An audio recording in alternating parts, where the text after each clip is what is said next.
Welcome to Bad Catholic Book Notes.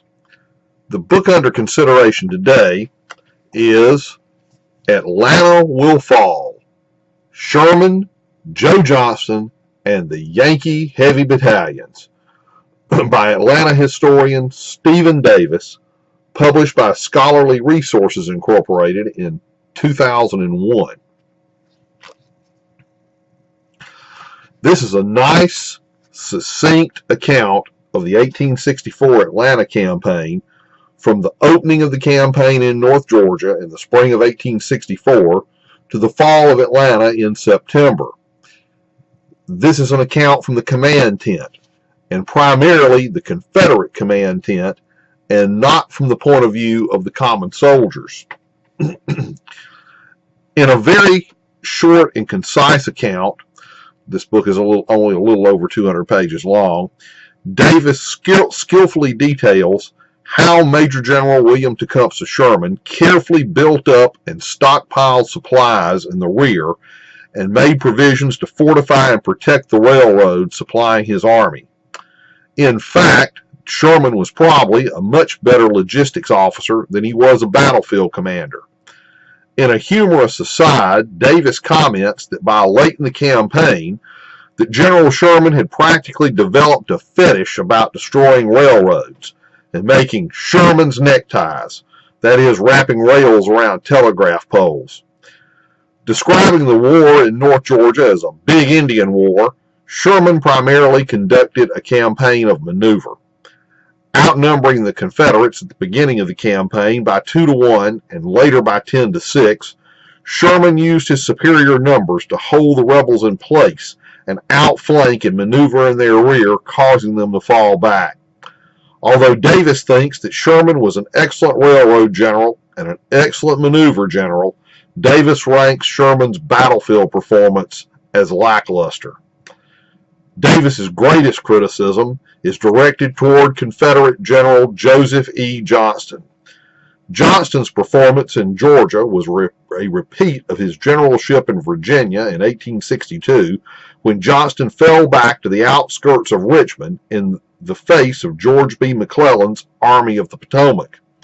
In Mississippi in 1863, facing Sherman during and after the siege of Vicksburg, Johnston fell back again and refused to come out and attack because he was so badly outnumbered. Johnston was a good organizer who did not want to bring on an engagement with the enemy unless the numerical odds were in his favor.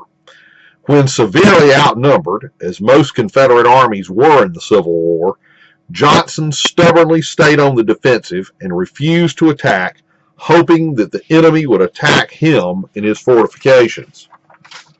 The author Stephen Davis largely agrees with the assessment of Confederate President Jefferson Davis that Johnston intended to give up Atlanta without a fight. Surprisingly, Davis has little but praise for the leadership of Confederate General John B. Hood. President Jefferson Davis, his cabinet, and the Southern public wanted a fighting general in the mold of Robert E. Lee and Stonewall Jackson. After his appointment to command the Army of Tennessee in July, Hood immediately set out to carry out his orders and not give up Atlanta without a fight.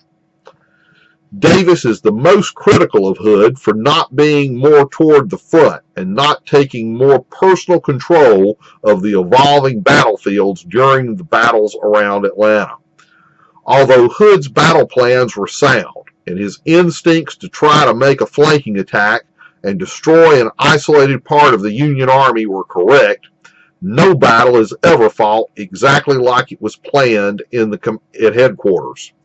I dare say that without electronic communications, the ability for any commander to personally manage thousands of troops in a huge battle was severely limited. The general conclusion that one takes from this book is that John Bell Hood did just about as good a job as could have been expected under the circumstances. The government in Richmond expected him to be aggressive and not give up Atlanta without a fight. At the Battle of Peachtree Creek, the so-called Battle of Atlanta, and the Battle of Ezra Church, the The Army of Tennessee, under Hood's command, was almost successful in causing immense damage to Sherman's army.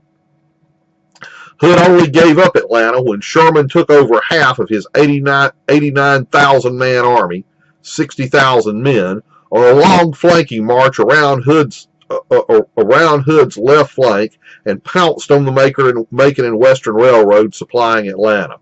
Severely outnumbered, Hood simply did not have enough men to guard Atlanta and protect the railroad running south from the city. Eventually, in early September, after losing a battle with superior forces at Jonesboro, Georgia, south of Atlanta, the Confederates were forced to abandon Atlanta.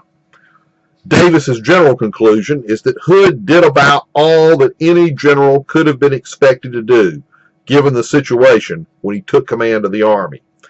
Davis says categorically that he finds no truth in the old allegation, the old slander and libel that Hood was full of laudanum because of his amputated leg and shattered arm, and finds Hood's decisions to be generally sound. Davis also details Hood's excellent work in gathering more men for the army by rounding up those detailed behind the lines and gathering rail cars from around the Confederacy for use to supply his army. Davis details how Hood commandeered slaves to take the place of white teamsters so that these soldiers would be freed to fight at the front. Davis finds Hood's performance during the Atlanta campaign to be generally excellent. This is a very good short study. It's well written and enjoyable. Atlanta Will Fall, Sherman, Joe Johnston, and the Yankee Heavy Battalions by Stephen Davis. Highly recommended. See y'all later.